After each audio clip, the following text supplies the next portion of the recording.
This is a short video to provide some very simple techniques for those who are working in high pressure or crisis environments to help them to relax or to de-escalate from panic should they experience panic in their breaks or when they're at home. All humans are equipped with an alarm system, an ability for our adrenaline system to kick in for us to become more alert, more capable of thinking quicker, acting quicker, and this can be very helpful.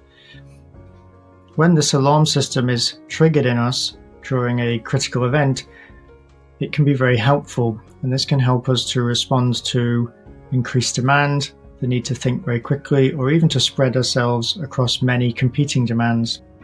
The experience of staff members who are supporting critical events can be that their alarm system is being fired over and over again during their shift. In the short term, this is necessary and unavoidable.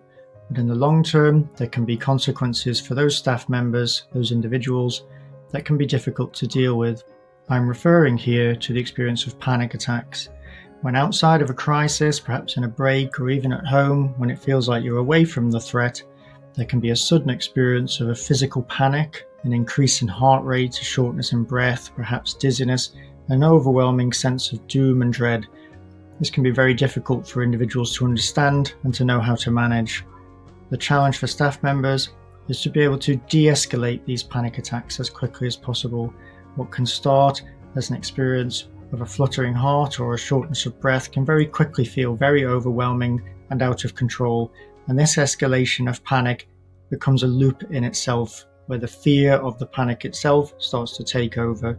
We're now going to give you a very quick intervention to help you to understand how you can combat this effect. The first thing to realize is that this is very common, and this is the outcome of your body having been in loops of alarm state during the day.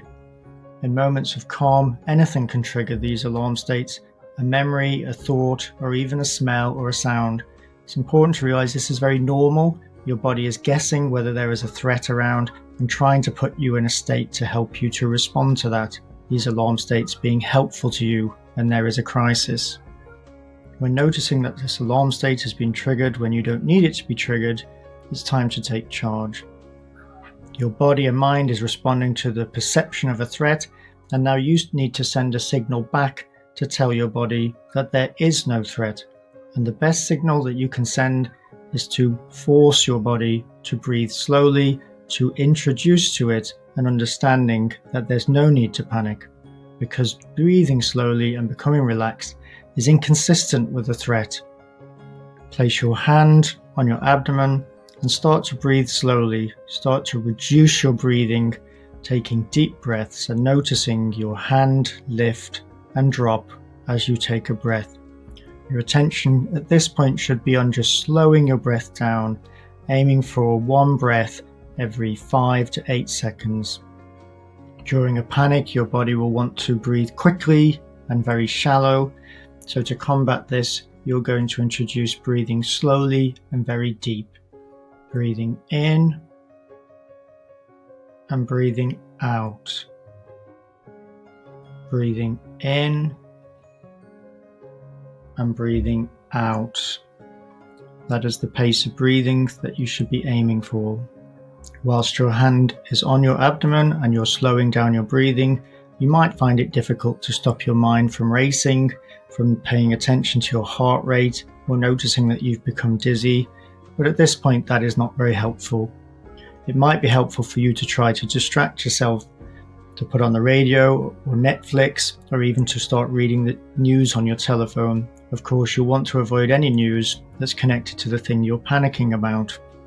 If there are others around you, it can be helpful to try and start a conversation with those, or even to have proactively invited those to start a conversation with you when they notice that you might be panicking. It's important for the body and mind to be sent a signal that there is not a crisis currently going on. You're actually in a situation that's not a threat, and so there is no need for it to panic. Once you've established slower and deeper breathing and started to work to distract yourself, now is the time to wait, to be patient, and to expect that the panic will eventually subside. Panic cannot stay with you indefinitely and will pass. it's important for you to maintain deep and slow breathing no matter how long the panic lasts. Be confident that the panic will eventually go, and when it does, notice that you maintained a very strong focus on your breathing and on looking after yourself, as this enables you to do that much better in the future and also reduces the likelihood that your panics will escalate faster. Like all techniques, this works better the more times you repeat it. It can sometimes be helpful to practice slow breathing with your hand on your abdomen when you're not panicking, so that you get used to this feeling and it's something you're able to call upon when a panic starts.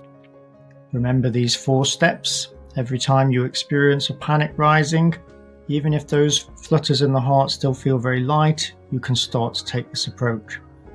Accept that this is normal, many people will be feeling the same.